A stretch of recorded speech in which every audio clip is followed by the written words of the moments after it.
Ini Rick. Dia enggan dirakam. Anda tekan main, jadi kami bekukannya. Rick ada penyakit tiada penawar. Percaya penawar ditemui 100 tahun lagi, dia mesti dibekukan untuk hidup hingga itu. Kini dia tidak dirawat, hanya dipelihara. Badan disejukkan hampir sifar mutlak. Dia tak hidup sepenuhnya, juga tak mati. Semua demi harapan dia dapat dibangunkan dan diselamatkan kelak. Badan disejuk sifar darjah, darah diganti cecair khas elak ais. Rick tak tidur, cuma beransur hilang rasa tangan, kaki, nafas. Jantung dihentikan manual bila suhu terus jatuh.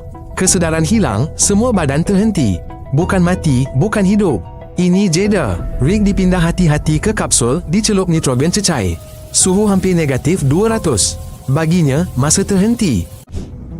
10 tahun berlalu. Kemudian 10 tahun lagi. Segalanya berubah, dinding, peralatan dan bangunan.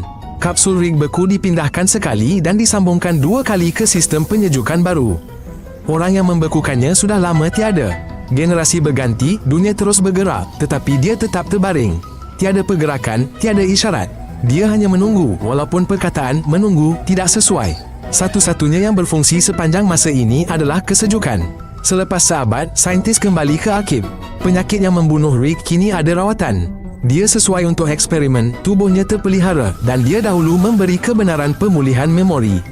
Rick dicairkan dengan hati-hati. Ini mengambil masa hampir 3 hari. Suhu dinaikkan perlahan agar tisu tidak rosak akibat pemanasan mendadak. Ais cair, cecair menyejat. Namun pada tahap ini, banyak sel sudah rosak. Badannya kelihatan utuh tetapi tidak dapat berfungsi.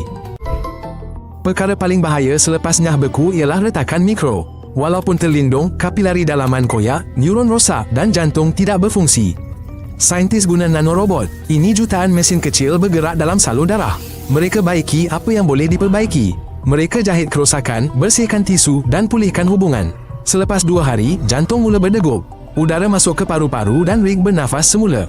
Tapi matanya belum terbuka dan kesedarannya belum kembali. Otak Rick hanya terpelihara sebahagian. Dia bertindak balas pada cahaya, tapi tak kenal suara.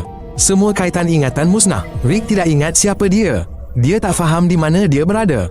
Namun, salinan digitalnya disimpan dari masa lalu. Ini termasuk surat, foto, suara dan frasa kegemarannya. Dengan data ini, Rick mula dilatih semula. Ini bukan ganti ingatan, sebaliknya cuba pulihkan apa yang pernah ada. Seolah-olah cantumkan teka-teki kepingan. Tapi ada bahagian yang hilang selamanya. Mula-mula Rick hanya melihat skrin. Kemudian dia mula mengulang perkataan satu persatu. Dia mengenali wajah-wajah dalam gambar. Tidak lama kemudian, dia meminta air. Kemudian dia ketawa. Tidak semuanya kembali, tetapi personaliti asasnya pulih. Dia boleh bercakap, memahami dan merasa. Dia adalah manusia sekali lagi.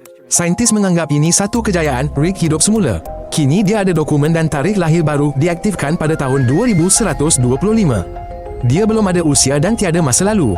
Sanak saudaranya sudah lama meninggal dunia. Segala yang dia ingat dipulihkan dari salinan digital. Rick keluar, di hadapannya terbentang dunia baru. Kereta terbang senyap, dinding lutsina dan permukaan jalan hidup. Semuanya tidak biasa. Dia berjalan perlahan dan melihat sekeliling dengan hairan. Rick tidak kembali ke rumah. Dia berada di dunia lain. Satu bangunan ada perhimpunan. Orang ramai memegang plakat, menjerit dan bertengkar. Mereka tuntut larang pembekuan dan pembangkitan kriogenik. Mereka panggil orang seperti Rick tiruan. Rick berpaling, sedar dia tidak dialu-alukan. Dia rasa sunyi dan tidak gembira. Pemeriksaan perubatan beritahu Rick, nanobotnya hanya mampu bertahan 5 tahun.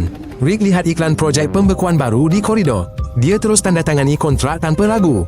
Projek EDEN 2200. Tempat tanpa penyakit, tidur dan bangun di syurga. Kedengaran sempurna, bukan kali pertama bagi Rick. Malam itu, dia lama merenung lampu kota asing. Esok, dia akan dibekukan lagi. Sokong dia dengan suka dan langgan.